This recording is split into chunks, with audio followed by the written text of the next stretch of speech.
Bonjour à toutes et à tous, bienvenue à Lecture en Crous pour la suite et fin de cette nouvelle de Jack London, L'Apostat.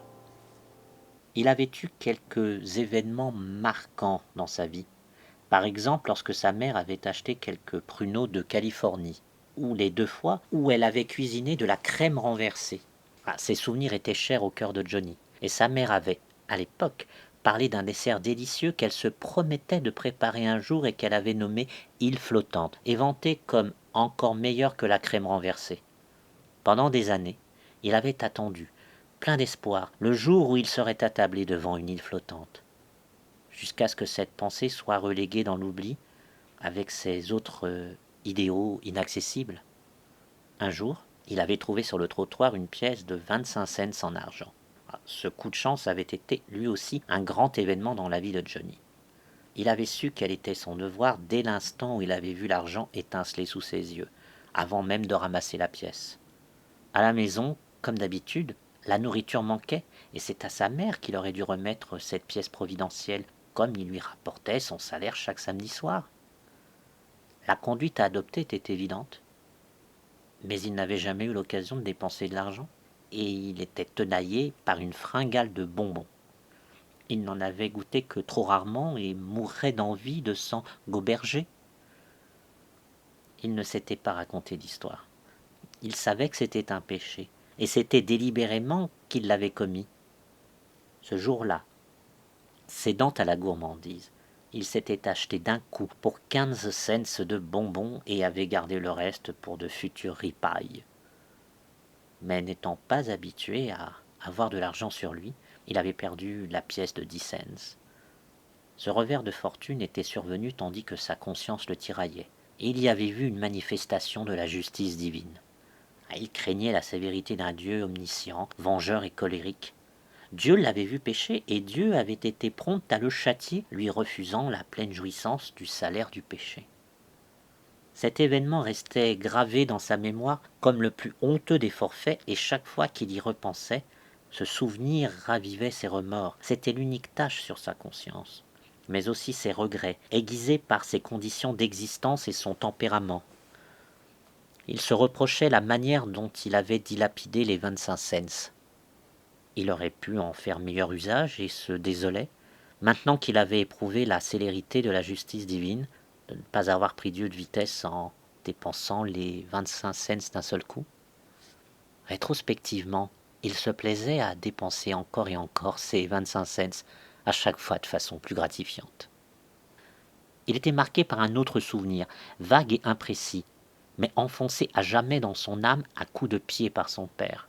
Cette réminiscence confuse et douloureuse ressemblait davantage à un cauchemar qu'au souvenir exact d'un acte concret.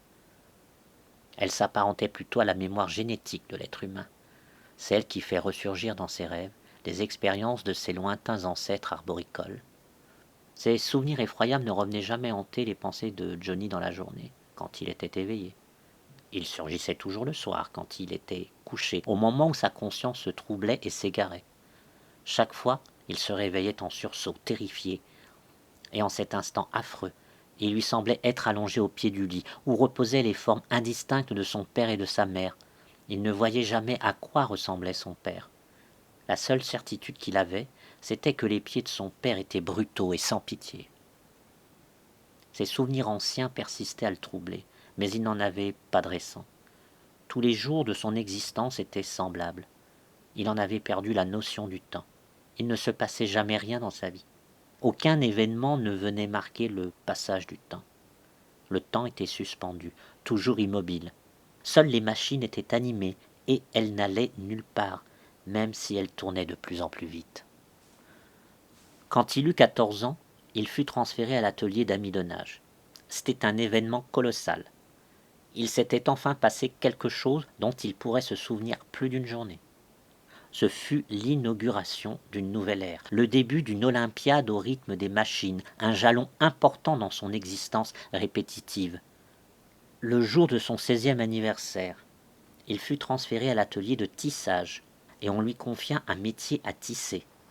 Sa motivation s'accrut, car c'était une besogne payée à la pièce. Il y excella.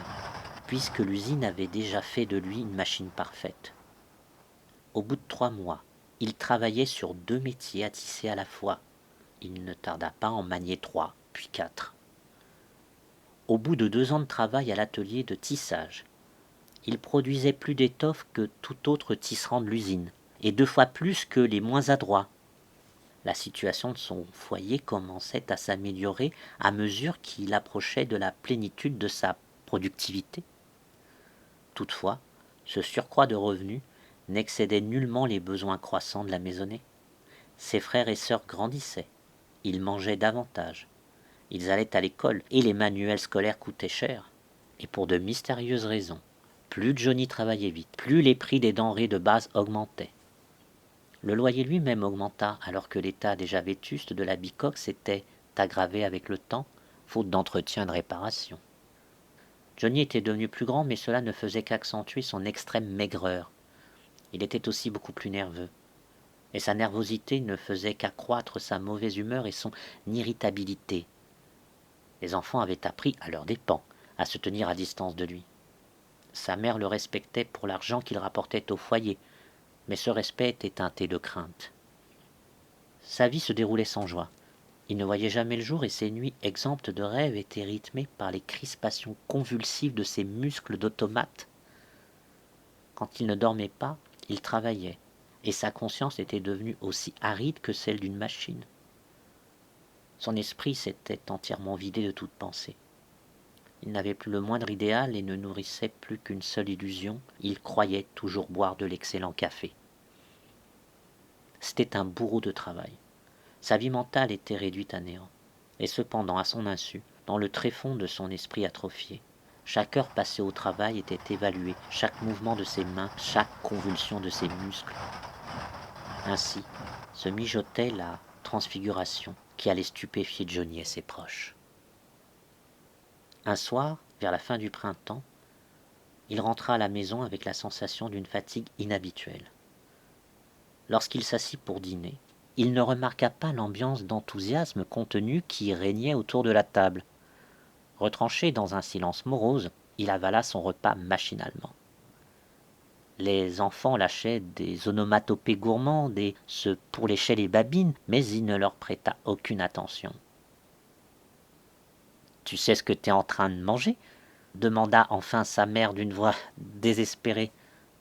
Il regarda d'un air absent son assiette, puis sa mère. « Une île flottante !» annonça-t-elle triomphalement. « Ah !» fit-il. « Une île flottante !» répétèrent joyeusement les enfants. « Ah !» fit-il de nouveau. Après 2 ou 3 bouchées, il déclara. « Je crois que je n'ai pas faim ce soir. » Il lâcha sa cuillère et se leva d'un air las. « Je crois que je vais aller me coucher, » ajouta-t-il.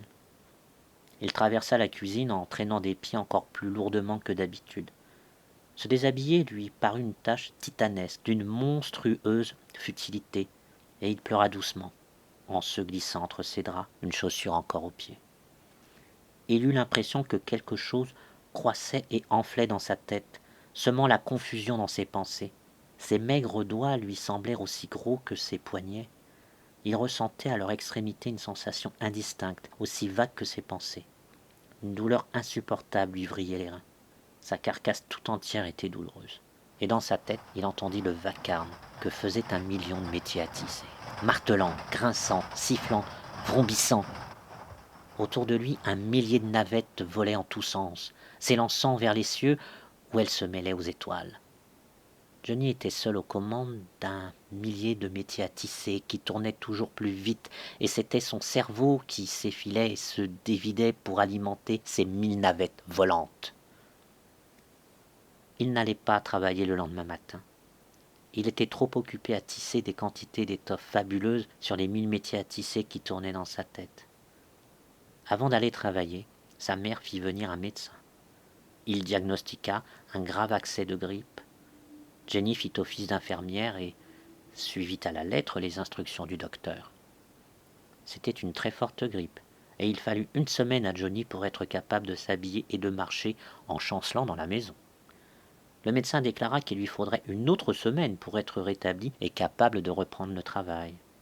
Le contremaître de l'atelier de tissage lui rendit visite, le dimanche après-midi, premier jour de sa convalescence. « C'est le meilleur tisserand de l'atelier », dit le contremaître à la mère de Johnny. Il lui promit qu'il lui garderait son emploi, pourvu qu'il revienne travailler le lundi en 8. « Pourquoi tu ne le remercies pas, Johnny ?» demanda sa mère d'un ton anxieux. Puis elle expliqua d'un air contrit au visiteur. « Il a été tellement malade qu'il est encore tout changé. » Johnny était assis, le cou rentré dans les épaules et les yeux rivés sur le sol. Il resta dans la même position pendant longtemps après le départ du contremaître. Il faisait doux dehors et alla s'asseoir sur le perron dans l'après-midi. Ses lèvres remuaient parfois, il semblait perdu dans des calculs incessants. Le lendemain matin, lorsque vint la chaleur, il reprit son poste sur le perron. Cette fois, il s'était muni d'un crayon et de feuilles de papier pour poursuivre ses calculs, laborieusement. Il fut stupéfait par les résultats obtenus. « C'est quoi les nombres au-dessus des millions ?» demanda-t-il à Will, lorsque celui-ci revint à la maison pour déjeuner. « Et comment qu'on fait pour les compter ?» Il acheva sa tâche en fin d'après-midi. Tous les jours, il revint s'asseoir sur le perron, mais sans papier ni crayon. Il paraissait entièrement absorbé par la contemplation de l'unique arbre qui se dressait dans la rue. Il l'observait pendant plusieurs heures de suite, et son intérêt semblait redoubler quand le vent agitait ses branches et faisait frémir ses feuilles. Le dimanche venu, assis sur le perron, il éclata de rire à plusieurs reprises, ce qui alarma sa mère, qui ne l'avait jamais entendu rire depuis de longues années.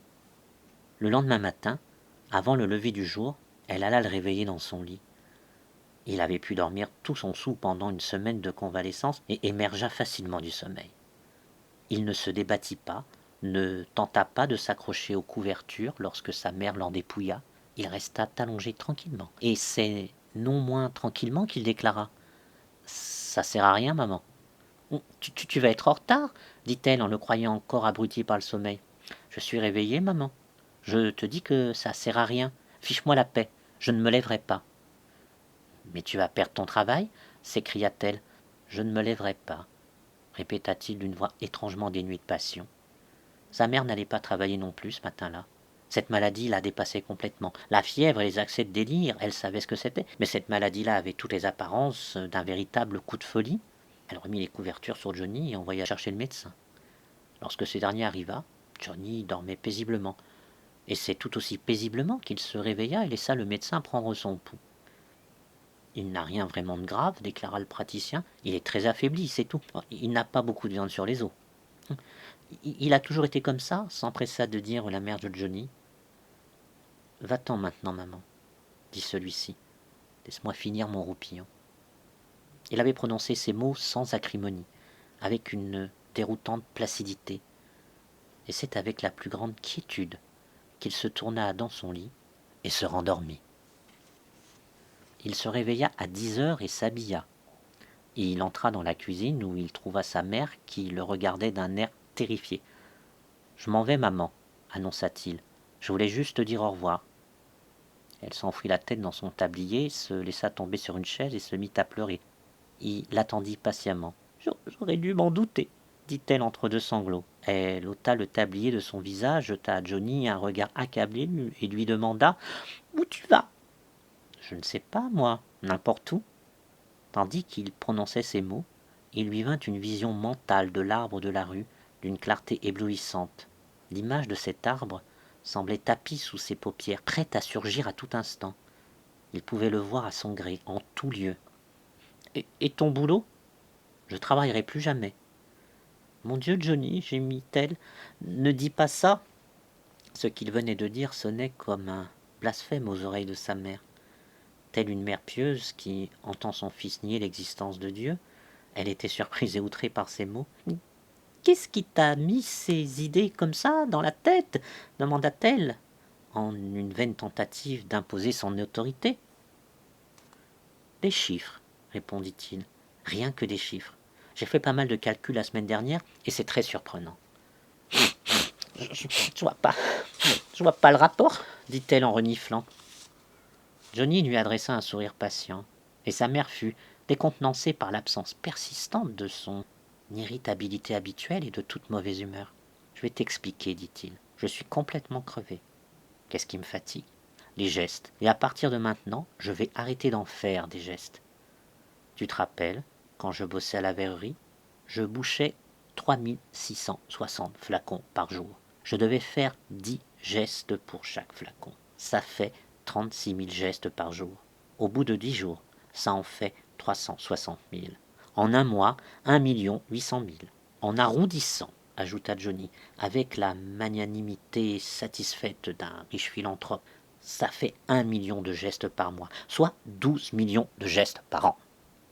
Sur les métiers à tisser, je fais 2 fois plus de gestes, ce qui fait dans les 25 millions de gestes par an. Et j'ai l'impression que ça fait 1 million d'années que je bouge comme ça. Mais la semaine dernière, j'ai pas fait un seul geste comme ça. Ça fait des dizaines d'heures que j'ai rien fichu. J'ai jamais été heureux avant. J'ai jamais eu de temps à moi. J'ai jamais arrêté de faire ces gestes. C'est pas comme ça qu'on peut être heureux. Et je vais arrêter de les faire, ces gestes. Je vais m'asseoir et je vais rester assis. Et je vais me reposer. Et puis je vais encore me reposer. Mais qu'est-ce qu'ils vont devenir, Will et les enfants? Demanda la mère d'une voix désespérée. Ouais, c'est toujours Will et les enfants, murmura-t-il. Mais il n'y avait pas la moindre trace d'amertume dans sa voix. Il connaissait depuis longtemps les hautes ambitions que nourrissait sa mère pour son frère cadet, mais cette injustice ne lui restait plus sur le cœur. Plus rien n'avait d'importance désormais, pas même ce favoritisme qui l'avait tant aigri. Je sais, maman, ce que tu espères pour Will. Tu voudrais qu'il aille à l'école pour devenir comptable. Mais ça, c'est plus possible. J'arrête de bosser. Il va falloir qu'il aille à l'usine. Me faire ça, à moi, qui t'ai élevé en faisant tant d'efforts, gémit-elle en faisant mine de se couvrir la tête avec son tablier. Tu m'as jamais élevé, répondit-il avec une bienveillance attristée. Je me suis élevé tout seul, maman. Et j'ai élevé Will. Il est plus costaud que moi, plus grand et plus gros. Quand j'étais petit, j'ai pas dû être nourri correctement. Lui, quand il était petit, je travaillais déjà et je ramenais de la bouffe pour le nourrir. Mais c'est fini ça. Will, il va falloir qu'il bosse, comme moi. Sinon, il peut aller se faire voir. Je m'en fiche de toute façon. Je suis crevé. Je m'en vais maintenant. Tu ne me dis pas au revoir? Elle ne répondit rien. Elle s'était à nouveau enfouie la tête dans son tablier et pleurait à chaudes larmes. Johnny marqua une brève pause sur le seuil. Je suis sûr que j'ai fait de mon mieux, sanglota-t-elle. Il sortit de la maison et se mit à marcher dans la rue. À la vue de l'arbre solitaire, un pâle sourire vint illuminer son visage décharné. « Je vais juste plus rien faire, chantonna-t-il. Il jeta un regard mélancolique au ciel, mais le ciel l'éblouit. Il fit une longue promenade, sans se hâter. Ses pas le menèrent devant la fabrique de jute. Le grondement étouffé des machines lui parvint aux oreilles, et il sourit une nouvelle fois. Son sourire était débonnaire. Il ne détestait personne, pas même les machines grinçantes et vrombissantes. Il n'y avait aucune aigreur en lui. Il n'y avait plus qu'une énorme faim de repos. Les maisons et les usines s'espacèrent à mesure qu'il approchait de la campagne. Quand enfin, il eut laissé derrière lui la ville, il chemina sur un sentier bordé d'arbres qui longeait la voie ferrée. Il ne marchait pas comme un homme. Il ne ressemblait pas à un homme. C'était une parodie d'être humain. C'était une indicible forme de vie, informe et chétive, qui traînait des pieds, comme un singe maladif, les bras ballants, les épaules voûtées, la poitrine atrophiée. Un être grotesque et terrifiant. Il passa devant une petite gare et s'allongea dans l'herbe à l'ombre d'un arbre. Il y resta tout l'après-midi. Il s'assoupissait de temps en temps et ses muscles étaient pris de spasmes pendant son sommeil.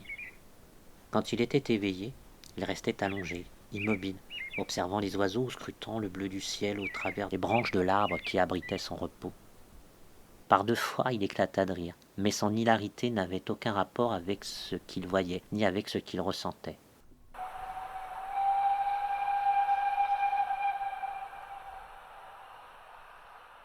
À la nuit tombée, un train de marchandises entra en grondant dans la petite gare et fit halte. Pendant que la locomotive était à l'arrêt sur la voie de garage pour décrocher quelques wagons et en accrocher d'autres, Johnny longea discrètement le train. Il ouvrit la porte latérale d'un wagon vide, puis, maladroitement et laborieusement, se hissa à bord. Il referma la porte derrière lui.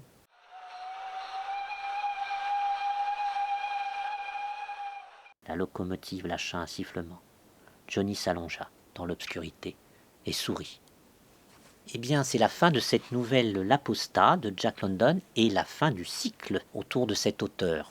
L'Apostat a été publié en 1906 dans un journal new-yorkais qui s'appelle le Woman's Home Companion et c'était un journal féminin et qui s'était engagé dans la croisade contre l'esclavage des enfants, particulièrement contre le travail des enfants en Amérique.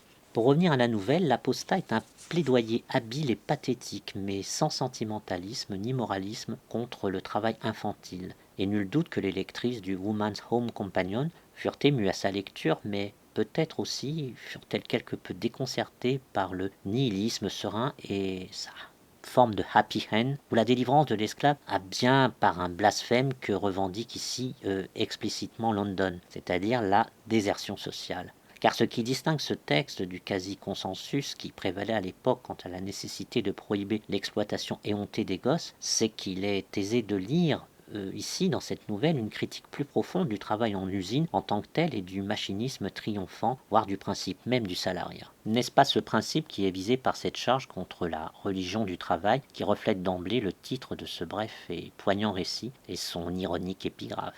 En décrivant le calvaire monotone de l'enfant machine voué à l'abrutissement intégral, à une vie confisquée et à un trépas précoce, London sonne l'alerte.